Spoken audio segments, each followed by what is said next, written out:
headshot for the year. You better walk around like Daft Punk.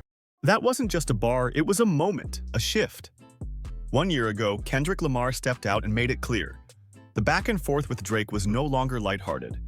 It was intentional, focused, and it was time to respond. This is Grip on Culture, where we keep it real, keep it positive, and break it all down with facts. Today, we're revisiting the lyrical battle that shook the industry, Kendrick versus Drake, a battle that sparked what many call the rap civil war. Let's rewind.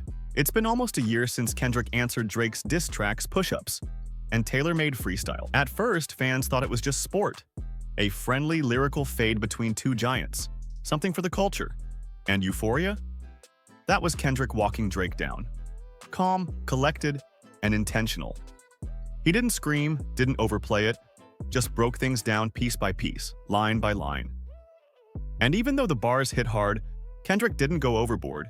He kept it lyrical, sharp.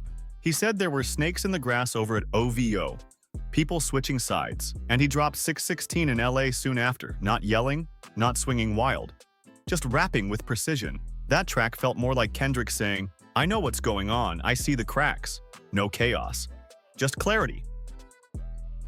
Then, Drake released Family Matters, and things escalated fast. This wasn't lyrical sparring anymore. This was personal. Drake spoke on Kendrick's family, his fiancée, and even suggested that Kendrick's child might not be his. That's when everything changed. At that point, the tone shifted. It wasn't bar for bar. It was about pride, about protecting your name. And Kendrick, he responded swiftly, "We got Meet the Grams and Not Like Us on Kdot, both completely different in style but powerful in delivery. Meet the Grams was structured like a series of letters, breaking things down from every angle. He didn't yell, he explained. He clarified. It was layered, introspective, and brutally honest. Then Not Like Us dropped, and the culture ran with it. West Coast bounce, energy, a track that made people move, but still hit hard with meaning. What made it so impactful? It wasn't just what Kendrick said, it was how he said it. He gave people a soundtrack that carried weight, but also felt like a celebration. You can hear it at cookouts, clubs, block parties. It became part of the rhythm of the year. Let's be real, this wasn't just a diss battle. This was a culture shift. Kendrick and Drake aren't just two rappers trading bars. These are two giants with different styles, different values, and different ways of moving. Drake been running the charts for over a decade. Commercial success, big features, non-stop rollouts. Kendrick, he's been quiet, strategic, speaking when it matters. And when he did speak, the whole industry had to pause. This wasn't just about who could rap better, yes. It was about what fans really value in hip-hop right now. Do you want punchlines and club bangers? Or truth, layers, and intention? Ever since this started, the energy shifted. It made people choose sides, but more than that, it made folks think. We really saw it play out when Kendrick got announced for the Super Bowl. That moment set the internet on fire. And I mean bizarre energy all around. Lil Wayne started voicing his frustrations, feeling like that spotlight should have been his. People were throwing all types of narratives out there. Meanwhile, Kendrick stayed silent, cool, unbothered. Then came GNX, and the timing? Perfect. Other TDE artists had already started shaking things up on the charts, and Kendrick came through applying pressure, without even saying much.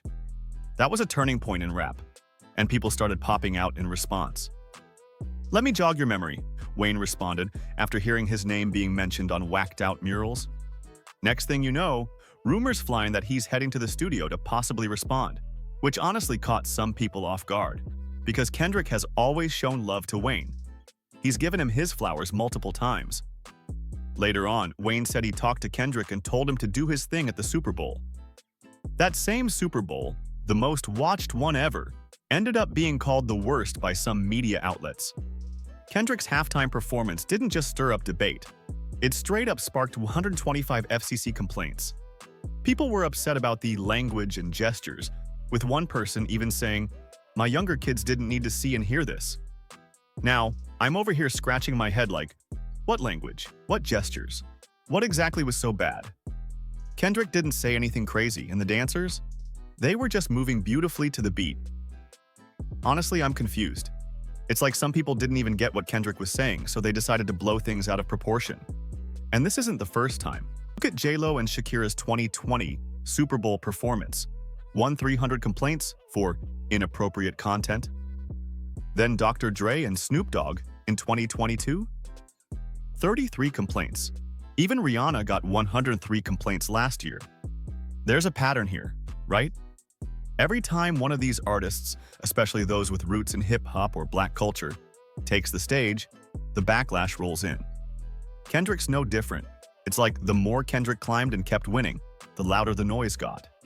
Suddenly there were rumors, lies, distractions, all trying to dim what was clearly a major moment for him and PG Lang. That's what happens when somebody really has the culture gripped. People start projecting. Now here we are, almost a year later. Drake is still dropping music and continues to be one of the most streamed artists, but the energy? It's different. The vibe around him feels a little more fragile. Let's keep it 100. His new joint Nokia hasn't hit that Billboard #1, and for someone who's used to dominating, that's unusual. Meanwhile, Kendrick been quiet again, but his silence hits louder now. He dropped, said what he said, stood on business, and moved on. And honestly, that silence? It's powerful. He didn't need to keep going back and forth. He left enough on the table for the fans, the critics, and the culture to digest. So again, I say, headshot for the year, and depending on how you look at it, maybe for the whole era, but I'ma ask y'all, was this just a lyrical fade between two titans, or did it cross into something else? Did Kendrick go too far, or did he keep it all the way real? And did Drake play it smart or miss the mark? Drop your thoughts in the comments, like, subscribe, and keep rocking with Grip on Culture, where we keep it raw, respectful, and real every time. We not chasing clout, we chasing clarity. Catch y'all next episode. So where do things stand now, 1 year later? Drake is still Drake, still dropping music, still in rotation. But the energy? It's shifted. He's been struggling to land another #1. His latest track, Nokia, hasn't made the Billboard impact we're used to seeing from him. And let's be real, that aura of invincibility? It's not what it used to be. Meanwhile, Kendrick, quiet, intentional, but undeniably felt. He said what he needed to say and stepped back, letting the music do the talking. Whether he drops again or not, he already made his point. So yeah, headshot for the year, and maybe for the whole conversation, but now it's your turn. Was this just competition? Or did it cross the line? Did Kendrick keep it too real, or did Drake take it too far? Let us know in the comments. Hit that like button, subscribe for more breakdowns, and keep your grip strong, because culture never stops moving, and neither do we. This is Grip on Culture. Catch you on the next one.